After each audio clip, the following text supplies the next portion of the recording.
Dalam video kali ini kita akan belajar tentang kelembaban atau humidity.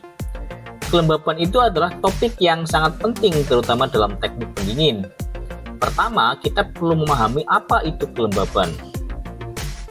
Atmosfer kita itu adalah campuran dari 78% nitrogen, 21% oksigen, 0,9% argon, dan sedikit uap air. Jumlah nitrogen, oksigen, dan argon tetap konstan dan tidak berubah.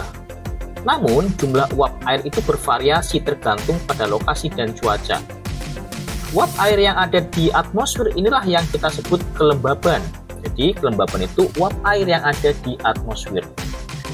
Udara tanpa uap air yang hanya mengandung nitrogen, oksigen, dan argon disebut udara kering. Jadi, kalau udara tidak ada uap air, udara kering.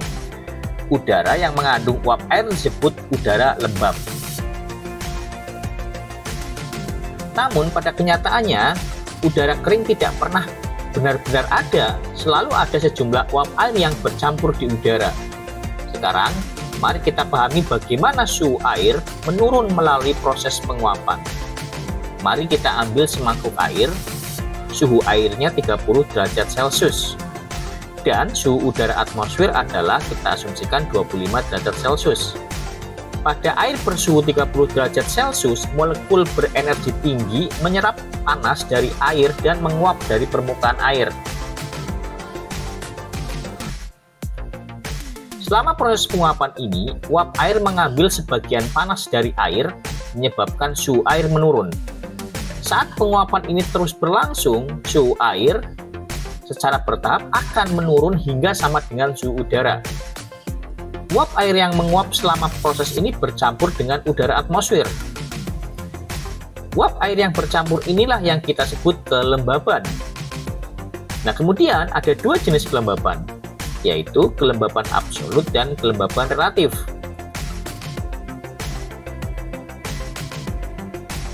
Kelembaban absolut diukur dalam gram per meter kubik. Sementara kelembaban relatif diukur dalam bentuk persen. Namun yang biasa kita gunakan adalah kelembaban relatif dalam kehidupan sehari-hari. Tingkat kelembaban normal biasanya berkisar antara 30% hingga 50% di dalam ruangan dan 30% hingga 60% di luar ruangan.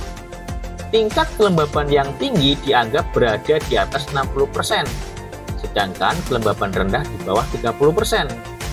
Ketika kelembaban atmosfer tinggi, air dalam mangkok mencoba untuk menguap dan bercampur dengan atmosfer.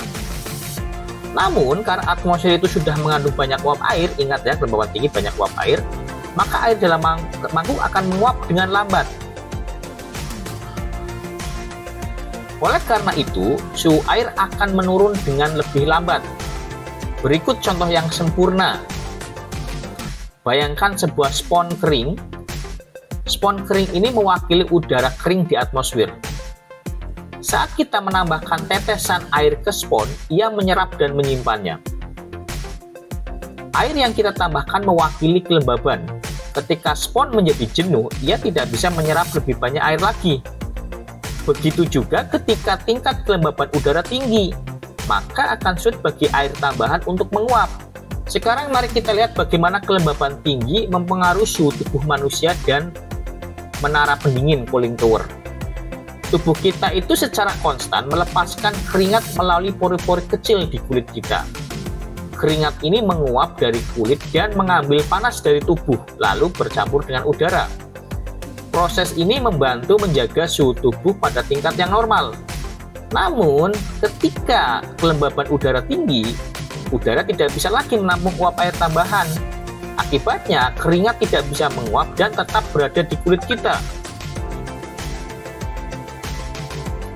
Ini mencegah suhu tubuh kita menurun dan membuat kita merasa lengket karena keringat yang tersisa di kulit.